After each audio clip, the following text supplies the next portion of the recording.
L'un des plus grands noms du paiement en ligne vient de mettre 53 milliards de dollars sur la table pour avaler l'autre. Stripe, associé au fonds de capital investissement Advent International, a proposé 60,50 $ par action PayPal, soit une prime d'environ 28% sur la clôture de mardi. L'action PayPal a bondi de plus de 18% dans les échanges d'avant-bourse à l'annonce de la nouvelle. PayPal s'est montré réticent jusqu'ici et aucune des trois entreprises n'a répondu aux demandes de commentaires. Pour la crypto, l'opération réunirait deux activités de stablecoin sous un même toit. PayPal émet le PYUSD, tandis que Stripe exploite le réseau Tempo, prend en charge les paiements en USDC et siège au consortium OpenUSD avec Mastercard, Visa et BlackRock. Un groupe combiné contrôlerait des rails de paiement touchant des millions de commerçants. Tout dépend désormais du conseil d'administration de PayPal, puis très probablement des régulateurs.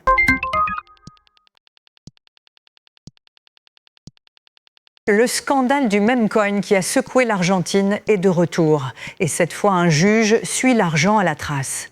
Le juge fédéral Marcelo Martinez de Georgie a ordonné aux plateformes d'identifier et de geler 25 portefeuilles liés à Libra, le jeton qui s'était effondré début 2025, quelques minutes après sa promotion par le président Javier Milei.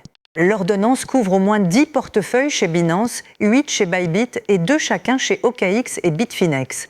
Environ 8,2 millions de dollars sont restés immobiles des mois avant de bouger en mai, selon l'analyste Fernando Molina. Lors d'une sortie le 10 mai, près de 500 000 $ en USDT ont basculé vers le réseau Tron en 17 transactions.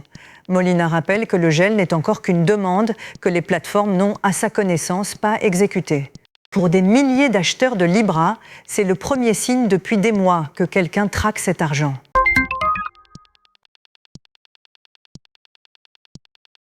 Tom Lee affirme que les 100 000 milliards de dollars à venir ne migreront pas on-chain sans une pièce manquante et une nouvelle entreprise vient de naître pour la construire. L'équipe du groupe de confidentialité institutionnelle de la fondation Ethereum devient Edge Systems, une société à but lucratif qui construit des systèmes confidentiels pour les banques sur Ethereum. Les fondateurs, dont l'ex-cadre de Goldman Sachs Mo Jalil, ont passé 1 an avec banques centrales et régulateurs. Leur conclusion ? Les institutions veulent Ethereum, mais pas sur un registre où position et identité des clients sont visibles de tous. Parmi les investisseurs figure BitMoney, qui détient 5,7 millions d'ETH. Sharplink est le cofondateur d'Ethereum, Joe Lubin. C'est la 3e scission de la fondation cet été et la première à but lucratif. Les outils resteront open source. L'activité repose sur le conseil et les systèmes.